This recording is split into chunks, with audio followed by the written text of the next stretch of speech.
Hello and welcome back to another episode of Life in Rural Japan.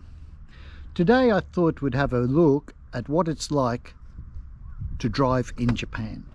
There's a lot of videos about driving in Japan and a lot of them are just crazy. For example, the first time driving in Japan. Another one, learn traffic lights in Japan. Why would you need a video about traffic lights? Another one, learn traffic signs. Another one, what driving in Japan is like. Another one, driving in Japan, tips for visitors from abroad. Well, you really need a lot of tips now.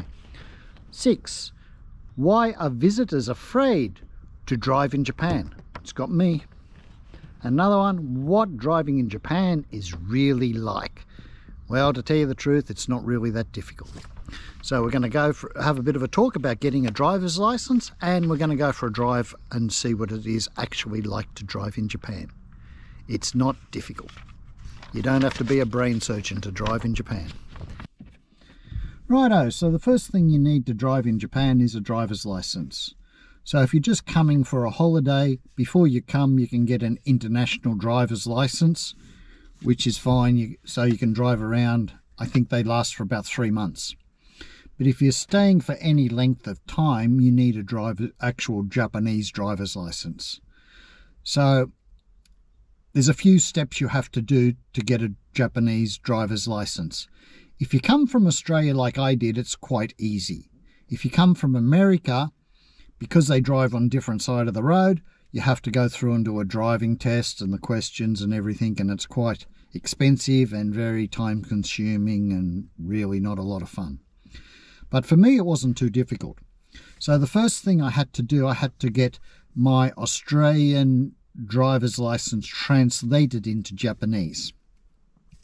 So once I did that, then I had to go to the motor registry place where you get your license, and I had to do a couple of tests. Like in Australia, we do like eye test. They have the alphabet. And you just read off, they'll say read the third line, you read the third line, no problem. But in Japan, they use like a C, and they have it in different directions. So you have to tell them either up or down or right or left, which way the C's pointing. So that was pretty confusing. I didn't know what was going on with that. Anyway, next they give you a colour test. Being colourblind wasn't really good for me, and the guy said, oh, read the hiragana in the thing. Well, I didn't have a clue what he was talking about, and I couldn't, so it was just a mass of colours and I had no idea. Anyway, he just got so frustrated with me in the end, he just said, oh, passed, get away sort of thing. So I ended up with my driver's license. So it wasn't a really bad experience, but it sort of took pretty well all day. And up there at 12 o'clock they just pull the big shutters down and lock the place up for an hour while they all have lunch. It's not like a few have lunch and the rest work. They just shut the whole place down for an hour. So if you go to get a driver's license, leave yourself plenty of time because you're going to need it. So once you got your driver's license, you're right to drive. So I think we might have a bit of a drive around. We'll have a look at different traffic lights and stop signs. There's plenty of stop signs. You have to be careful with them. Police love to sit on stop signs and make sure you stop. So let's fire up the car and we'll go for a bit of a drive and see what we can find. Righto, let's fire up the beast and we're off. So here we go. Get him into drive. So, one thing about Japan, there are some very small, narrow streets. Because, you know, like Japan's very old. I think when they built a lot of these streets, cars weren't even around, you know. Like, Japan's an old country, so, you know, now. Anyway, so some of the streets are very... Now, usually you have 2 speed limits. You've got 40 kilometres and 50 kilometres around towns. When you get on the highway, you get 100 kilometres. Now here we've got a stop sign. And you've got the line on the road. So you've got to make sure you stop. Here's pretty right, but you've got to be real careful. So here we are, this is a 40 zone. So we'll just head up here. Now, traffic lights. Like in Australia, the traffic lights run up and down. So you got on top, you got red, then you got yellow, and then green at the bottom. But here they go crossways, as you'll see when we come up to the traffic lights up here. Here's a guy running up the road. Don't run him over, there's a footpath over there, matey. Now, you can see here with the traffic lights, they go crossways. So here you got the red, in the center the yellow, and then the green is actually a blue. It's not green, it's actually a blue. Now here lights change very quick. When it goes orange, it won't stay orange long. It will go to red very quick, so you have to be really careful. So see here, now we're red, we're blue, so we can go, which is green, and round we go. So see here, this is a 50 zone. This is a bigger road, so this is 50. So around town, that's as fast as you're going to go, 40 or 50 kilometers an hour. And we shoot up here. I'll just show you how small some of these roads are.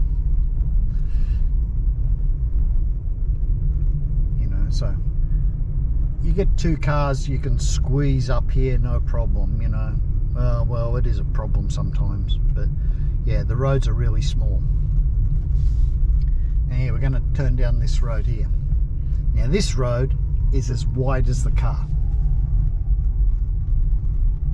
So if another car's coming here, you're sort of done. So the mirrors are touching the bushes on either side of the road. So that's how narrow the street is. So some of these streets were really not made for cars. But here we go, another stop sign. There's stop signs everywhere. There's stop signs everywhere. So here we go, stop sign. Now if we go out here, here we go, another stop sign. Wow. So you've got a stop sign in a few meters, you got another stop sign. So we're headed back out onto this 50-kilometer road. Now some stop signs they shouldn't even have stop signs, you know, but they're good revenue raisers. The police watch them because they know they make a lot of money off them. Here we go. Now I'll show you a prime example up here of a stop sign that shouldn't really be here. It should be on the other street.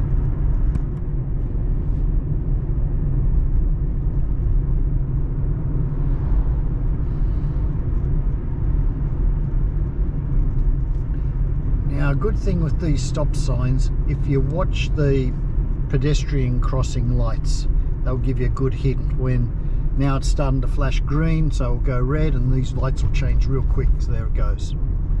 So they're a good indicator on when it's going to change. So here, there's a stop sign here, which shouldn't be here, but the police love it. They sit on it and watch it. So if we go around the corner here,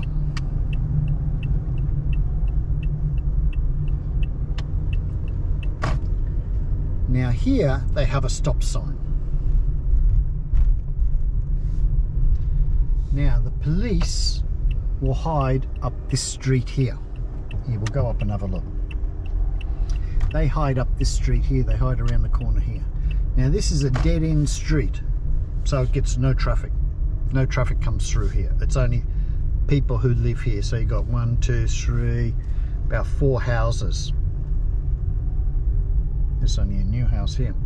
So you got about 4 houses, so no traffic comes up this street, you know. Where's this guy going on the bike?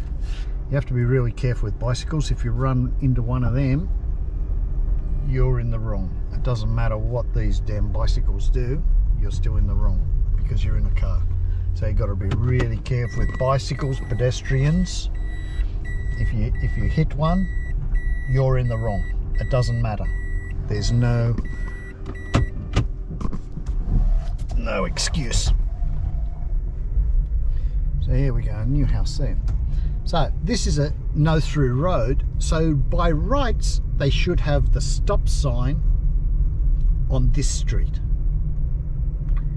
and then they can just come around that way, but no, they've got the stop sign over here on this intersection. So it's really crazy, but they do this a lot, so you have to be really careful with stop signs. The police love them. But you know, driving in Japan is not difficult.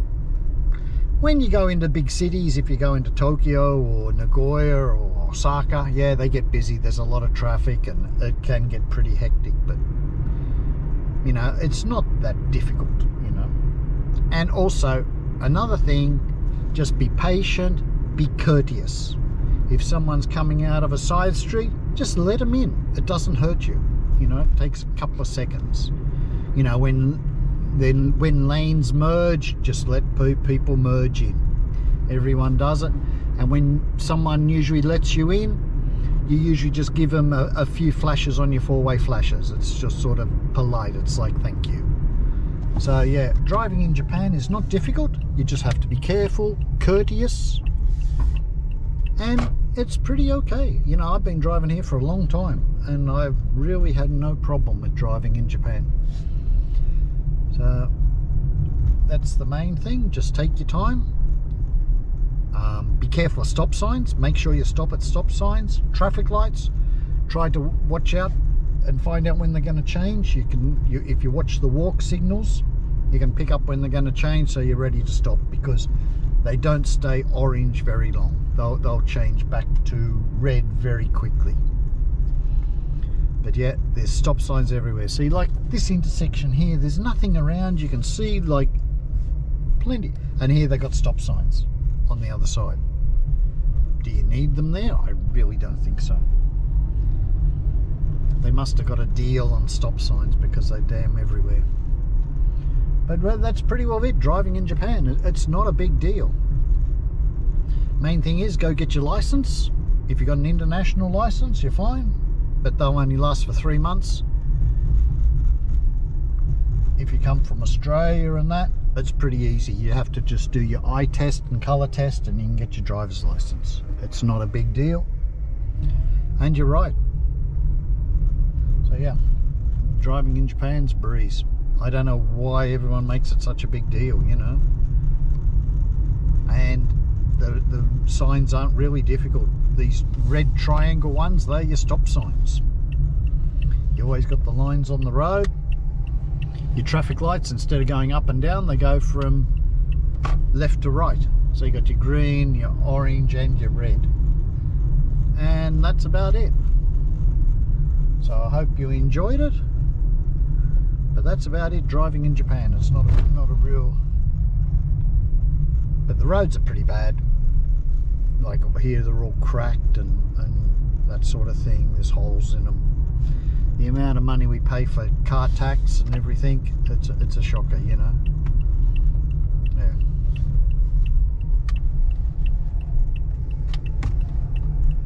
So yeah, you just have to be careful driving in Japan. If you're careful and courteous, you won't have a problem in the world. Just be careful of your speed.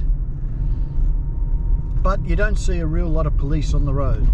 There's not that many police driving around, so you shouldn't have too much of a problem with that. But you just have to be careful. If you just cruise around and take your time, you won't have a problem in the world.